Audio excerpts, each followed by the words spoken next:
Well, thank you for coming on my show, Diana. Thank you for having me. I'm excited. Yes, and you go like you. I looked up. You're from coast to coast, from New York to Miami, and Yeah, so so on. So tell everybody about that. so my name is Diana Garle. I am primarily a film actor, but I do a lot of theater. I also do a couple of TV things. TV is like my real goal.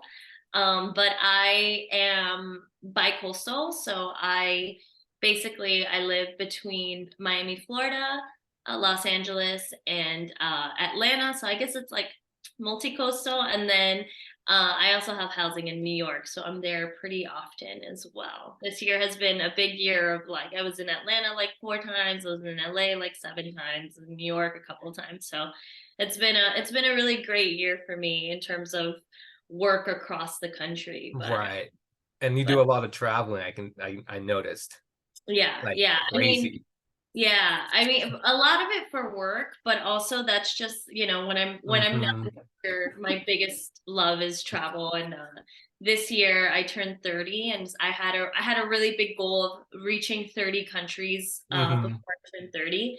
And had it not been for the pandemic, I would have done it a long time ago. Um, but I was able to do it this year, so I was Hmm. very excited, and I went on like a pretty big Europe trip this year. So Wow, that's amazing. Again, happy belated birthday. thank you, thank You're you. very welcome.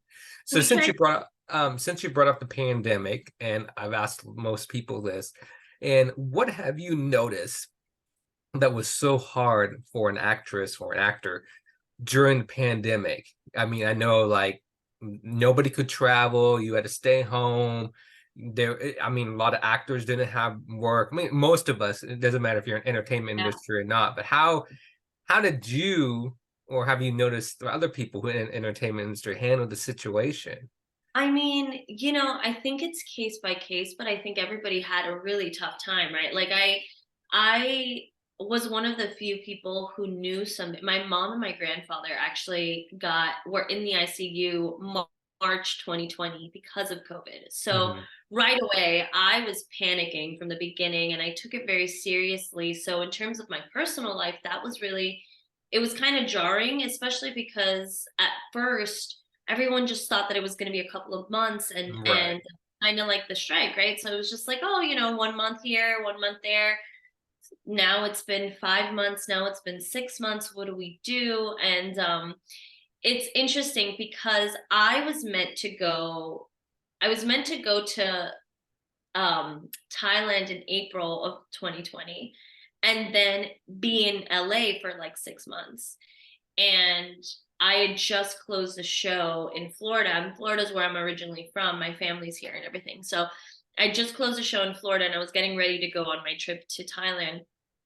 And I was so in a way grateful that like when things closed down, that I was home, even though I've got friends and I've got, a micro support system in LA.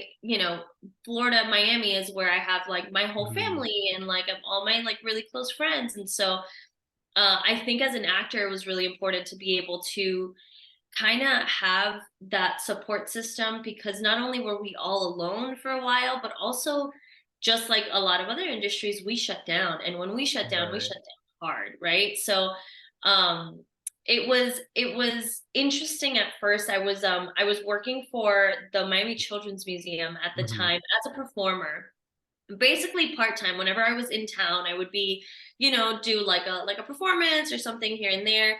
And so I was able to take on basically like a straight performer virtual role Hmm. through that company. So that was nice because I had some sort of income coming in. And I got to act, right? It was for kids. Like I was doing, I was reading stories, I was doing story times, I was doing like exercise videos, anything that I can do to like generate content for this company we were doing. And it was a team of actors, so it was nice to have some sort of creative outlet, especially Right. during that time. But then, I being in Florida, a lot of things didn't shut down either, so it was more on myself, because Hmm. there was still a lot of non-union work that was happening, and I'm SAG eligible. So I've been able to join SAG whenever I want, but I've remained eligible mostly because I spent a lot of time down here in Florida. So there were a lot of non-union opportunities. And at first, um, I was even afraid to just audition for things because I was so Right. nervous.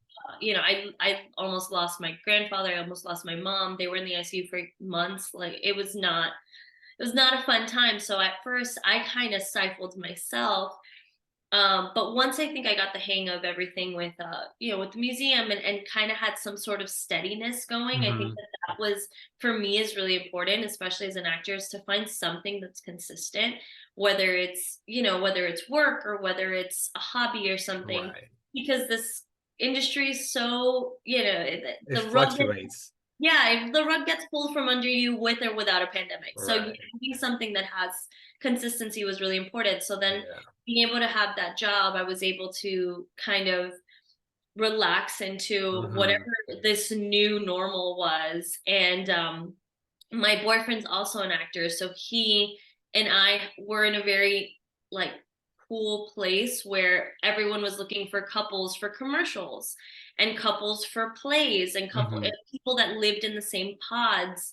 And so we got really lucky because we actually started dating in 2019, so it was fairly new, but the Right. pandemic kind of just, I feel like And you everything, know, it nobody either put for. everything, yeah, I put everything on overdrive Hmm. or it put everything on halt. Right. So with our relationship, it put everything on overdrive. And so I was like, well, you're my pod. Let's audition. Let's do Hmm. things together.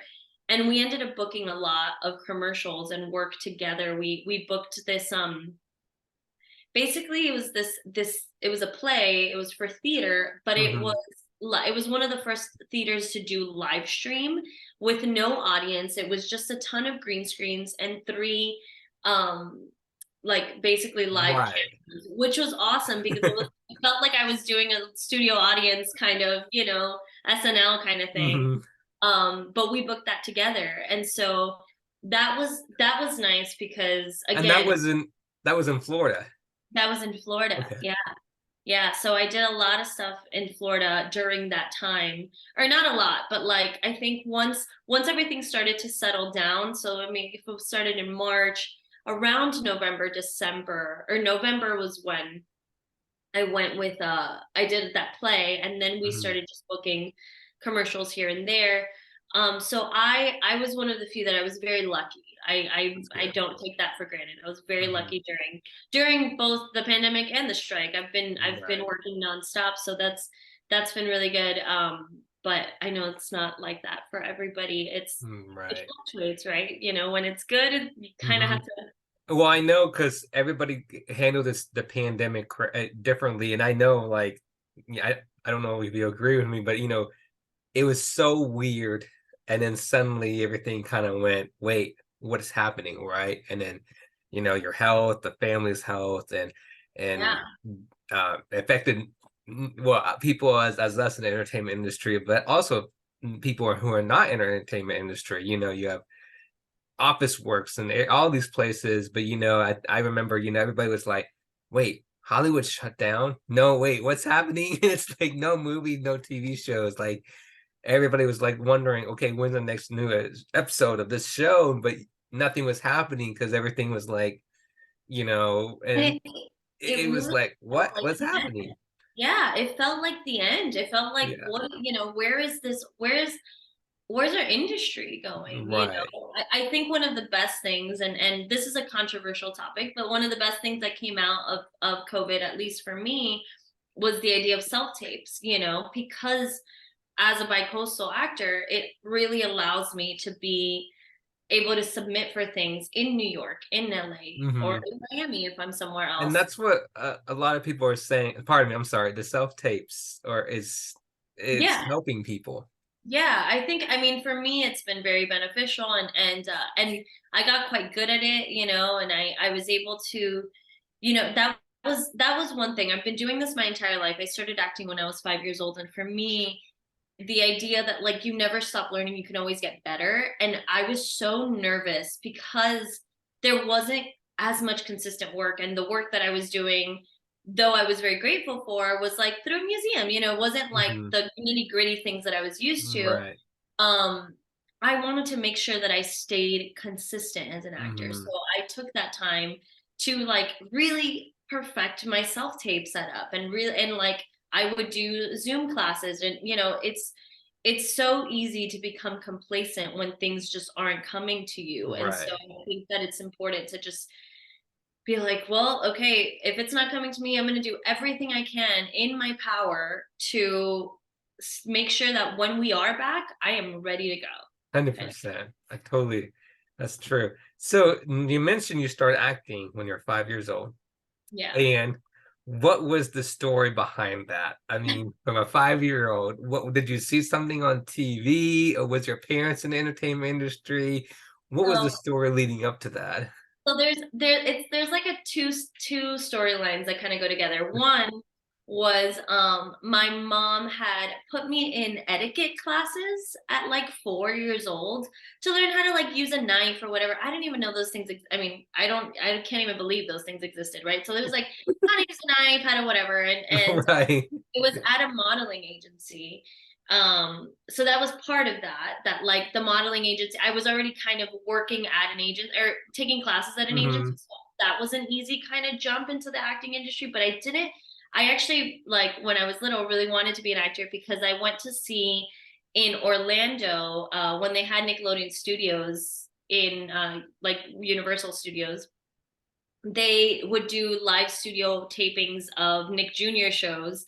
And as a kid, I was obsessed with Gullah Gullah Island. I don't Right. know if that ages me, but it's that big yellow frog. And my mom took me to a live taping for my 5th birthday. And you would think, a little 5-year-old, what would they, like my mom just took me because she knew that I liked it. And I think she won tickets or Right. something.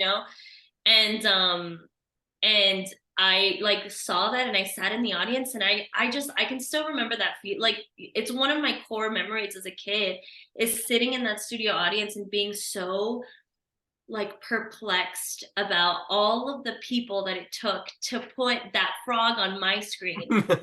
And I just loved it. I loved it. And I remember they had to do a take multiple times, and I was asking questions like, why are they doing that? And the and laugh now, okay, so we have to laugh, so it was just such a cool little eye-opening thing that i I guess I just like I didn't take it for granted. I was just like, this Right. is the coolest thing ever. And so So you went to that, and then that's when you figure out you actually did that's when, well, I don't want to say you, but did you figure out that you and your mom found out that you actually got the role and you went from there?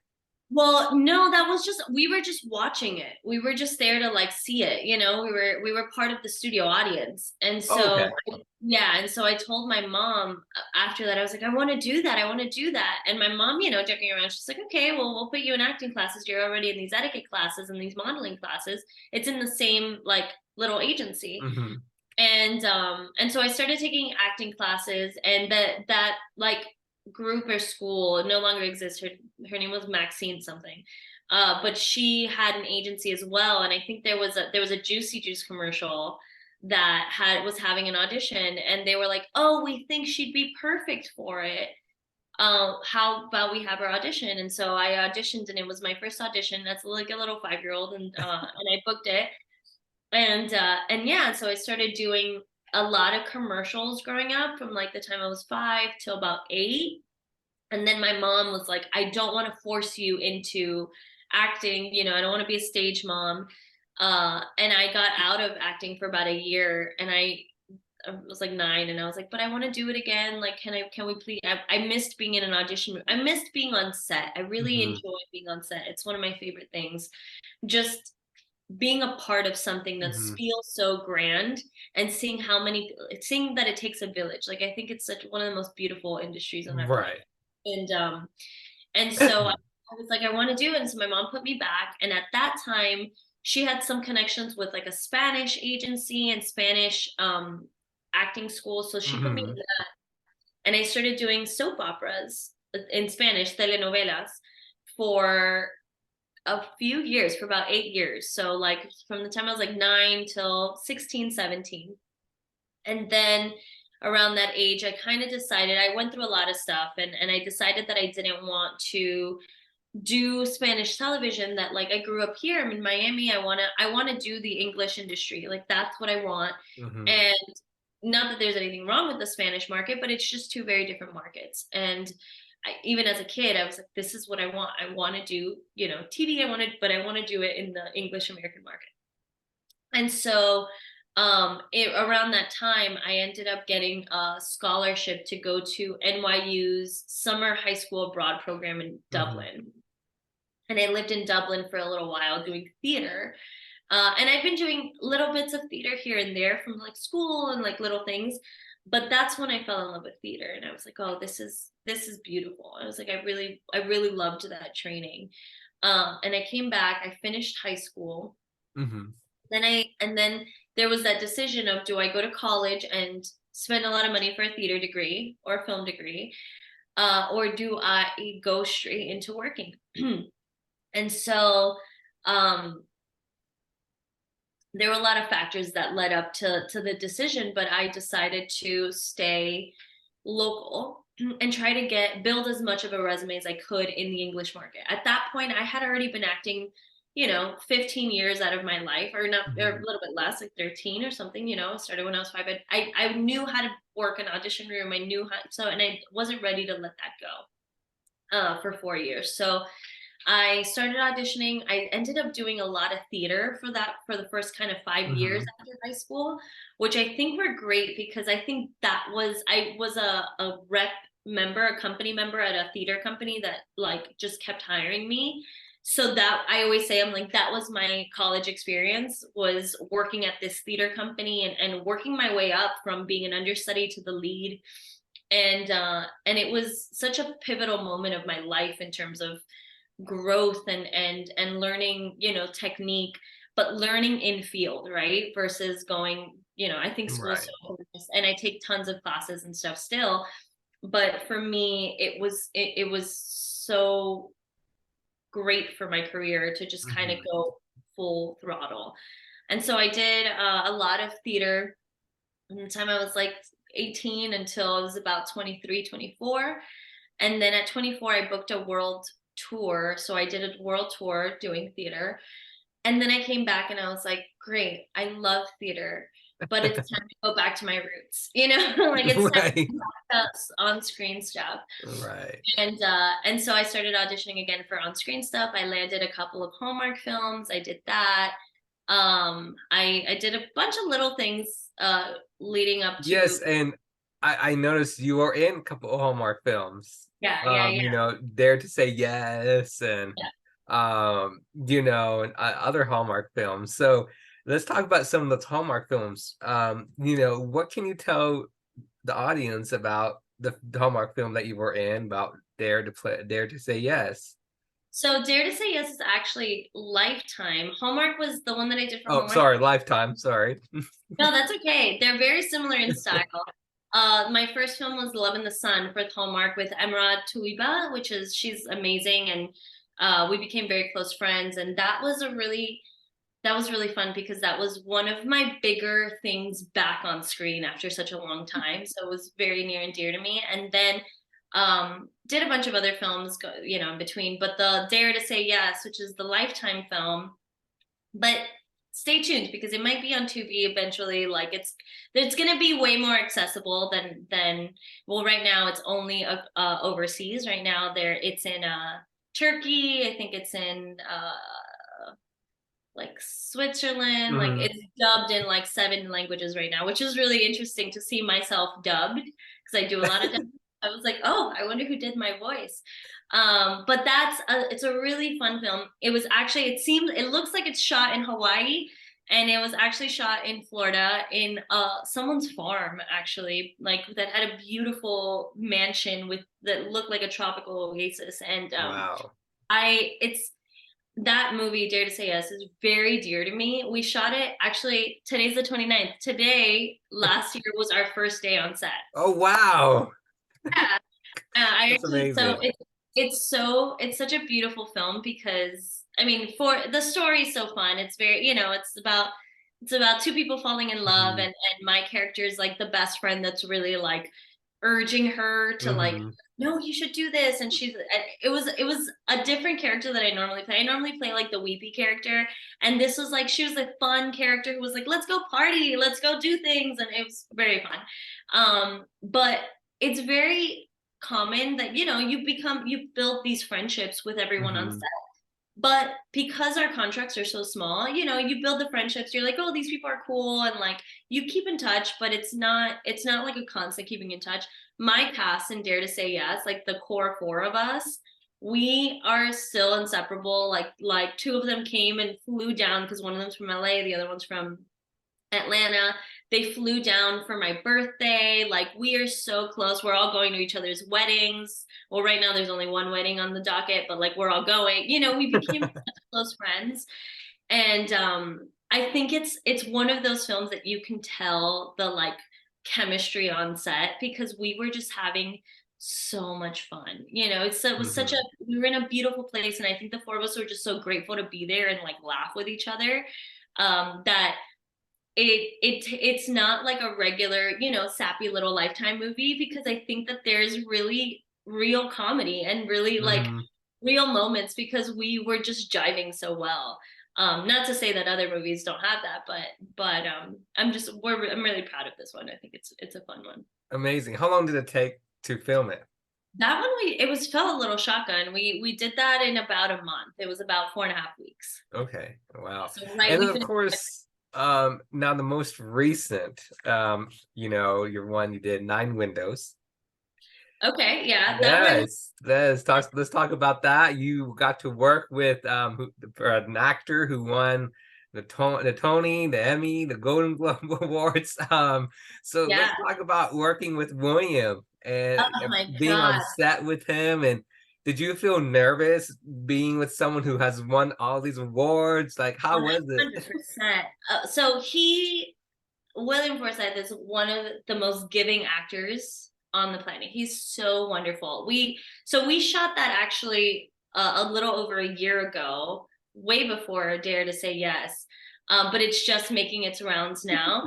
That movie is Nine Windows. It's a retelling of Alfred Hitchcock's Rear Window, and it is actually the first film in cinematic history to be fully shot on an Unreal Engine set, which is a full like basically like a not a green screen but an LED screen. Hmm. So we're making history with that, which is really great. We're retelling like a great story by Alfred Hitchcock. But then on top of that, I'm working with William Forsythe and Michael Pare, two of these huge actors who, I mean, William has done over 200 films with Robert De Niro, with award-winning Right, people, right. award-winning, and he's so wonderful. And I was terrified. I was terrified when I found out, and this kind of happened on a whim. The director saw me in a different film and reached out to the director of that film and said, how was Diana to work with? I think she'd be perfect for my film. And and I auditioned and I got it, and I was on set 2 weeks later. So it was really fast. It was a really fast turnaround. And I didn't realize the scope of what this film was until I got to set. Like I was just like, oh, this is just, like an indie Hmm. film, like I'm just gonna whatever. And then I get to set and we're on this Unreal Engine set, which is like it's like $200,000 a day to rent these kinds of sets. Wow. And where was this located, if you mind, if you're allowed to talk about it? This was at this particular sound studio was at Full Sail University. So part of it was the fact that we because this is such a new technology, they allowed us to come in and be kind of like their like we kind of worked with each other. So Full Sail basically is one of the producers of the film to be able to get through and do the whole thing. And so it was in Orlando. Hmm. And so we all fly out, right? We all get there, and William, so I was on set every day. So that was another one. We shot it in like 18 days, I think. And also, if you mind me asking, pardon me, did you know you were going to work with William? No, no, I knew nothing. I mean, I think I knew I found out maybe like 2 or 3 days before starting. And the way I found out was that my director had posted on Instagram the photo of the 4 leads. And I remember like scrolling through and I was like, oh, these are the other people. And I had actually worked with the guy that plays like the love interest before. I was like, oh, I worked with him. So that was where my eye first went to. And then I look at Michael Pare and William Forsythe and I'm like, oh my God, I know them. Oh my God, I know them. And like it was one of those, it's like I know who you are, but like I didn't want to like believe that that was who I was working with. Right. So And I then like you saw Googled William. and I was like, oh my God, yeah. And oddly enough, like we all like Michael was only on set for 2 days because he had a quick like he had a Hmm. like, really tight schedule, and so we shot all of his things like right away the first 2 days. But then William and I had multiple scenes together, and so he was there for a long time, and we all kind of this was during COVID. It Hmm. was 2021 or 2022, 2020. I don't know. It was like 2021, 2022, and so we all had to quarantine. This was like right when like restrictions were kind of loosening up, Right, but right. there was still like a COVID compliance officer on Hmm. there, and so because we all had to quarantine together and we were all going into the same studio, we all kind of were in the same pod. So we would, anytime that we wanted to hang out with anybody, like it had to be with each other. Hmm. So we got to get to know each other really well. And he would spend his time telling stories, and like he really is really like gratifying to be on a set with someone who's done so much of this work, Hmm. and he is still so excited to do it. It's not like just another gig for him. Like he came in, he was extra over prepared.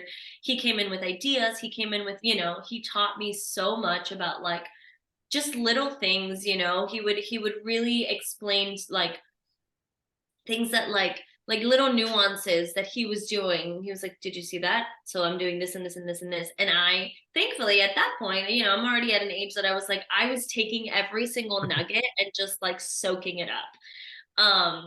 And so he was wonderful. He was wonderful. I made him break as an actor in one of the scenes, and that take stayed. So I was really proud of that. Like he was really big on rehearsing before each scene, which I think is super important.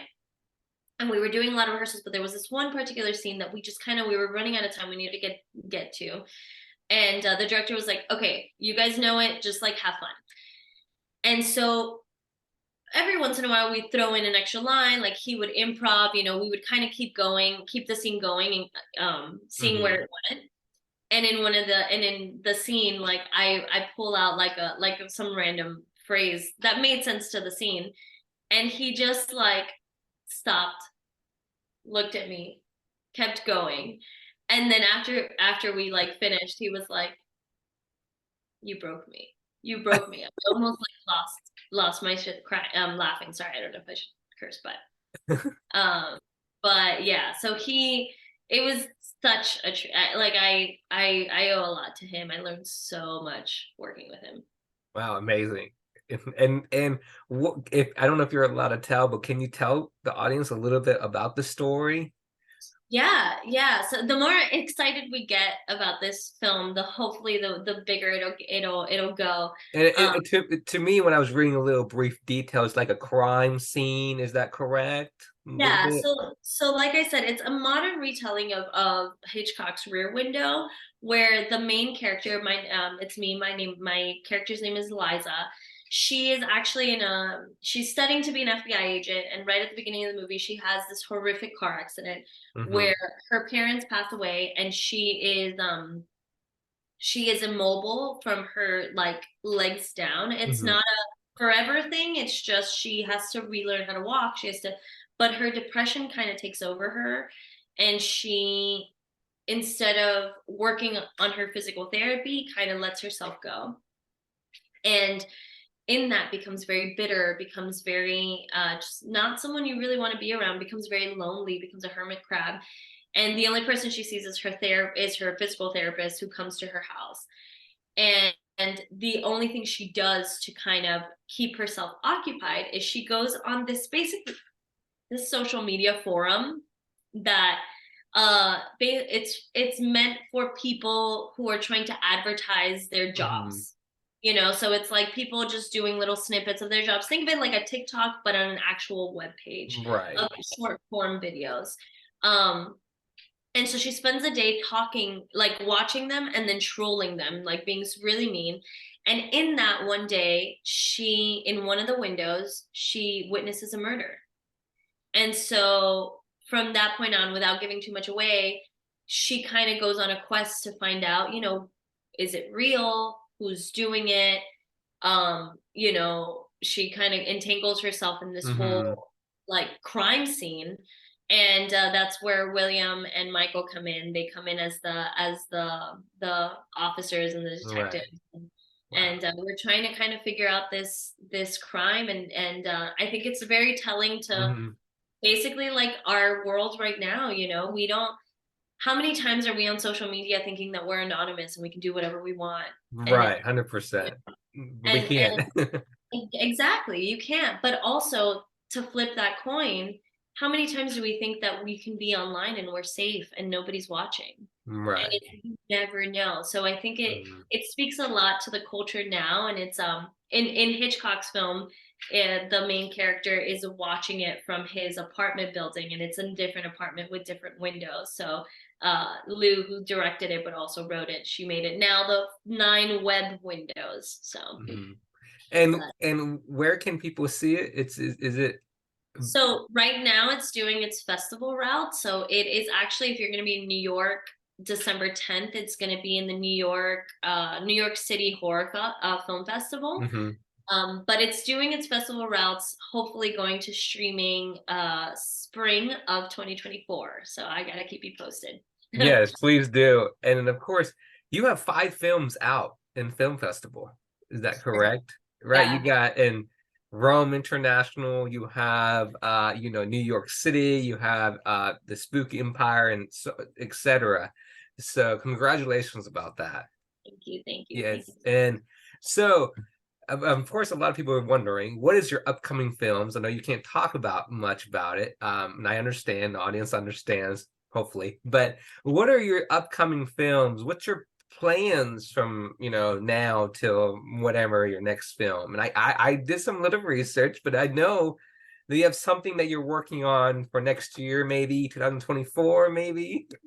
I'm really excited about that one actually. So I actually just wrapped a feature film called The Serenade Charade, where I was one of the leads, and that one is definitely a film to watch out for. It for sure has distribution on Emirates Airlines and another airline, but it will be doing a festival route. And that one it's a drama thriller, and it's Hmm. definitely something to look out for. It has a ton of twists. It's really fun.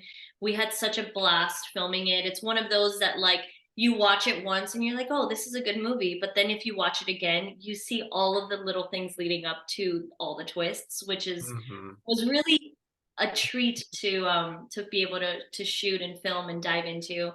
I start rehearsals for a play. I'm going back to the stage in January. I start rehearsals for the show. The show's in February, and this is a pre-Broadway run of a new play, a world premiere. The playwright wrote American Son, which was on Broadway, and then there was the Hmm. film with Kerry Washington.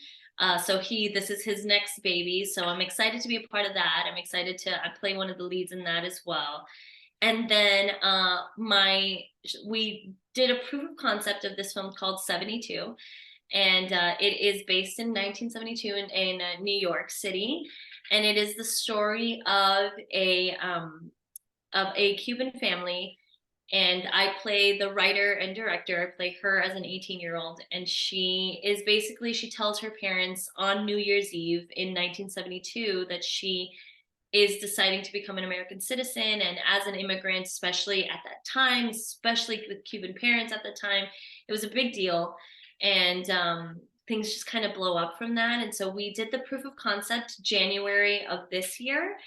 And the short is finally, it's a proof of concept made into a short film. It's finally ready. And it's going to be doing a festival route that hopefully we can get a little bit more funding, but we're going to be shooting the feature film of that. So we got enough funding to at least shoot it Hmm. at the end of 2024. So I'm really excited for that one. The script is beautiful. I mean, it's not very often where you read a screenplay and you just feel all the feels right away. You know, normally Right. you're just reading it to just kind of be like, okay, what is this about? Hmm. And that was a film that I when I booked the proof of concept short, Hmm. she sent me the director writer. She sent me the full feature to read, and I was in tears. It was beautiful, and she's actually her name is Marissa Chivas. She's part of the Sundance Film Festival's Fellowship Writers cohort. So the film has gone through a lot of workshopping through Sundance. So there's, hopefully a little bit of help there, with getting us seen and being able to produce the full thing. But ideally, we'll be just shooting that at the end of 2024, which feels like forever from Yeah, now. I know you said forever. That's a long ways to go. Yeah, yeah. Um, So hopefully a couple more things in between, but as of right now, those are the Broadway show and the other right. what we have That's kind a of. long ways. Yeah. I know now most people may be wondering, what do you do for fun when you're not acting and auditioning? Like, what do you do that nobody, only your family know and like your friends and they're like, what do you do like when you're not doing anything? I'm so boring. I mean, aside from traveling, like anytime I can just go and travel somewhere. Actually, today we were looking at trips, seeing where we would go next for next year. But aside from traveling, uh, if it's like a 1 or 2 day kind of like chill time, I really love watching TV. I'm one of those people who sits on my butt and watches TV all day. But let's say I'm trying to like get out of the house. I like to kayak. I like to do a lot of escape rooms. They're Hmm. like to pretend like I'm a detective. So I like to do Right. escape rooms. I like to play board games that are like mystery board games. And I love going to parks or theme parks and stuff. Like Hmm. that's kind of my jam. I just like exploring. I like to when I'm out of my house, I want to do something really, really fun. And if I can't do Hmm. something really fun, then I want to sit on my couch and watch TV. Right. So when you're watching TV, do you try to learn new acting roles or do you just watch and you don't care and you just, you know? 100%. I'm always looking for new things, and I'm always trying to. Actually, my boyfriend and I last year we did basically a study. We got all of the last 20 Oscar nominated directors, Hmm. uh, and we basically went through all of their films, and we chose three from each director and watched it throughout the year and tried to compare and contrast their styles and what they did. And like we're always trying to learn because like Right. it's so easy to just sit and just kind of turn your brain off, but when it's your career, it's like, what are they doing? What are the nuances? Hmm. What does this director want as opposed to this director? Right. Finding those different those styles, because everyone's style is different. And I think it helps in the auditioning process to be able to understand tone better that way too. Right. That's true. Now, you can correct me if I'm wrong, that you recently just won a reward. I did. I And did. what award was that? So I won outstanding performance for a lead actor in a female role. It was Congratulations. Thank you, thank you. It was at the 46th annual Carbonell Awards in Florida. It's basically their theater awards, and I did this play by oh my God, I'm blanking. The play is called Native Gardens, and I played this very out of character, which she was more like me than I like to accept. But she was pregnant and she has these neighbors, and she's trying to keep the peace, and everything kind of just blows up. It's a whole neighbor dispute, and it was a comedy, and it was such a fun time, and I'm so honored to have been recognized for it because um it was just one it was just such a treat. We started rehearsals right when the strike started, Hmm. so it was perfect timing. We were just like, okay, I was like, I guess I'll do a show. and it happened to be one of the most memorable plays that I've done, and I'm very, very grateful. So yeah, I won that award a week, 2 weeks ago, and it was for someone who grew up down here. Is my first award for that, so I was Hmm. very excited. Well, congratulations. Thank you. You're very well. And of course you're a Latino, is that correct? And do you also like to get Latino roles or no, not really? So it's interesting. I very much embrace my culture. My mom is Colombian, my dad is Mexican, and I was born in Mexico. Um, and though I book more Latina roles in theater than I do on screen. I think that on screen, I'm just not what the Latino people are looking, you know what I mean? Like I just look a little different. I think I have a little bit of a more ambiguous kind of, Hmm. you know, style to me. I'm always happy to book Latina roles. And I speak Spanish fluently, so I'm love that. But I tend to book roles that have nothing to do with like being Latina or not, which is nice because it kind of keeps my options open. But I do. I mean, it's a mixture. It's a mixture. I don't exclusively book just Latina roles, so that's Right. yeah. That's a curious question for me. But now, what's your advice for any young actors, actresses out there that want to get into this entertainment industry? Oh, that it is not easy, but you have to believe in yourself more than anybody else believes in you, even when you get all the no's. This is Hmm. an industry full of no's. It's an industry where you will hear more no's than yeses. But if you believe in yourself, then there's no one that's going to stop you. You know, you can't let those, you know, there'll be an audition that you want really bad and you get the audition and you don't book it, but the fact that you got the audition is a win. You know, celebrate all the wins that you get Right, because that will help 100%. you, that'll help you Hmm. move forward, you know? Right. And know that you can never stop learning. So keep taking classes, keep meeting people and talking to people is sometimes the best thing you can do in your career, especially when it's Hmm. stagnant, is building a community within other artists. Because I think that the goal is that we all help each other and we all help each Right. other That's grow true. and R- root for each other. Right. There's no We're all in this entertainment industry. We all support in each this other. together. Yeah, I was, I taught a marketing and PR class for actors the other a couple weeks ago, and that was one thing that I said. It was like, it's really easy to go into an audition room and be like, that girl is my competition, that guy is my competition, but in reality, the only real competition you have is yourself Hmm. because it is not personal. If you got the audition, it's because you're good enough to be there. You know, Right. so it's like if you didn't book it, there's a whole plethora of reasons of why you might have not booked it. And the person Hmm. that booked it is not your enemy. And the Right. more that we take that idea of competition out, the easier it'll be for us to thrive and be able to continue to do what we're doing without having our ego get hurt, Hmm. because it's about how do we reframe our brains to want to continue to do this because it's a lot of Right. no's. So how can we continuously want to do this without breaking down? Hmm. It's reframing that it's like there's no real competition. Like what is meant for you, work hard for it. Do your due diligence, work on your sides, work on, Hmm. like, don't get stagnant. And if you feel like you're doing everything that you can be doing, then you just kind of need to take a deep breath and just let the go be there for the ride That's a very good advice. It's then. really good.